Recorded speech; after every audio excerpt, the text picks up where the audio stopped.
I know the left hemisphere and right hemisphere now are working independent of each other, but you don't notice it. Now, you just kind of adapt to it. It doesn't, you don't have any feeling different than it did before. 7 years ago, Joe had brain surgery to allay the effects of severe epilepsy. His surgeon cut the nerve fibers connecting his left hemisphere with his right. While the operation was a complete success, Joe's unusual case offers an extraordinary insight into the machinery of mind. This fiber system, the corpus callosum, is located midway between the two hemispheres. When it was surgically severed in Joe's brain, the transmission of information between the two hemispheres was halted. Michael Gazzaniga. What we can do is play tricks by putting information into his disconnected, mute, non-talking right hemisphere and watch it produce behaviors. And out of that, we can really see that there is, in fact, a reason to believe that there's all kinds of complex processes going on outside of his conscious awareness of his left half brain. Joe, I'm going to show you some things. I just want you to tell me what you see. And here we go. You ready? Look right at the dot. Okay. Right. Okay, you ready? Look right at the dot. Grapes. Good. When Joe focuses on a point, look right at the dot. Everything to the right of the point goes to his left brain, the dominant hemisphere for language and speech. Look right at the dot. So we can see here that when we flash a word or a picture, Tree. Joe is easily able to name it. Here we go. See it. Close your eyes and let your left hand do a little work here.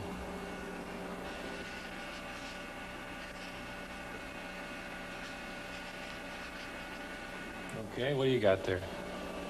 Pan. Okay, very good. Now, when a word or a picture falls to the left of a fixation point, that information goes to his disconnected right half brain. And as we can see here, Joe is unable to name it.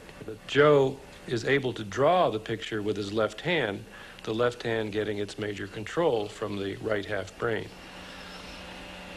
What'd you draw? Okay. What'd you see? Wheel on one side. I don't know what I saw on the other. So even though he can't name it, his left hand is able to draw out a picture of the stimulus of the picture or word that we presented to his right half brain. What did you see? Saw a hammer. So just close your eyes and draw with your left hand. Just let it go.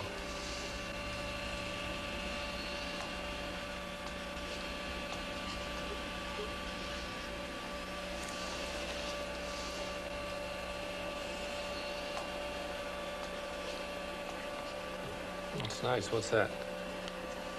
Saw. Yeah. What'd you see? Hammer. What'd you draw that for? I don't know. What we have with Joe is just a dramatic example of a neurologic case that really allows you this window into the non-conscious and how powerful non-conscious processes are at influencing our conscious self, our personal self. What Joe and patients like him, and there are many of them, teaches us is that the mind is made up of a constellation of independent, semi-independent agents, and that these agents, these processes can carry on a vast number of activities outside of our conscious awareness.